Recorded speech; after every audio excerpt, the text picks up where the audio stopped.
At the age of 83, Miss Eleanor Watson is a bright and interesting person. She's sharp as a tack, with a mind and a memory that is just brilliant. She's a woman of considerable means, well-read, well-educated, well-traveled, and she knows a great deal about the world and all of its people and its cultures, making conversation with her rich and fulfilling and very intriguing. But 30 years ago, Miss Eleanor lost her husband and her eyesight in a car accident.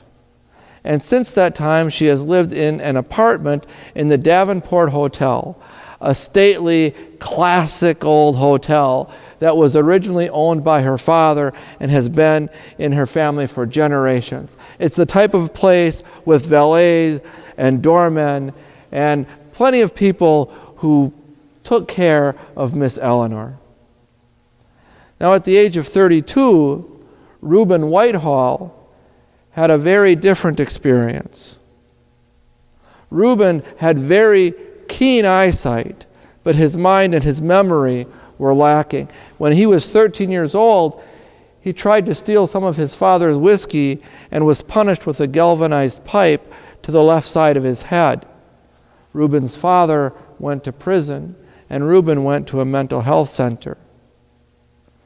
Now, he supplements his meager disability by selling candy bars on the sidewalk in front of the Davenport Hotel. And one day, Rueben was distracted by a fire engine that was racing past, and he stepped directly into the path of Miss Eleanor, who was out for her afternoon stroll. Once the doormen were all calmed down, a very interesting relationship was sparked. Rueben and Miss Eleanor began spending more and more time together, and he would accompany her on all of her afternoon walks around the block and through the neighborhood. Rueben loved listening to Miss Eleanor's stories of college football games and African safaris and European trains. And Eleanor really enjoyed Ruben's simple innocence and the way he lit up with each encounter and each new event as though he was experiencing a small miracle for the very first time. And then Miss Eleanor got an idea. She would see the world again through Ruben's eyes, and he would see it for the very first time with her as his guide. And so the two of them set out. They took a cruise down the Rhine. They saw the pyramids in Egypt. They saw the Great Wall of China and watched whales in the Pacific. And everywhere they went, it was impossible to tell who was serving whom. No one knew or could tell who was the shepherd and who was the sheep. And this is what the good shepherd relationship is all about. It's not about power and control, about one group dominating another. It's not about a dominant shepherd and a submissive sheep. It's about mutuality and shared giftedness.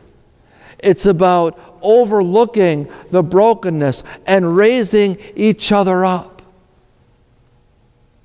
When Jesus says, "I know mine and mine know me," he's speaking with intimate reverence. Because when we know someone, when we really know them, we know their strengths and their weaknesses.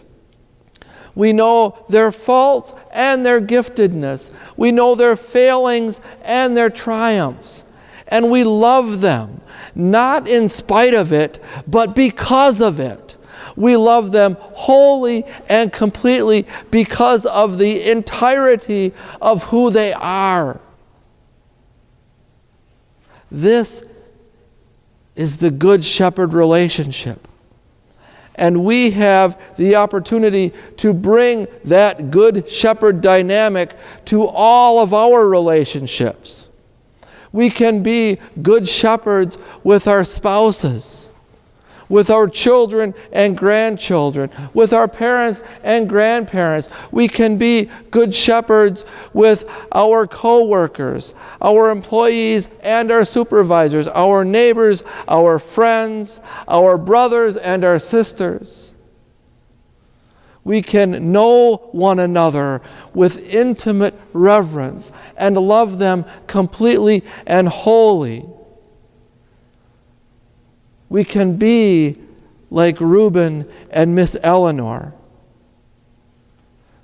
We can be good shepherds who overlook the brokenness and raise each other up in our mutual giftedness.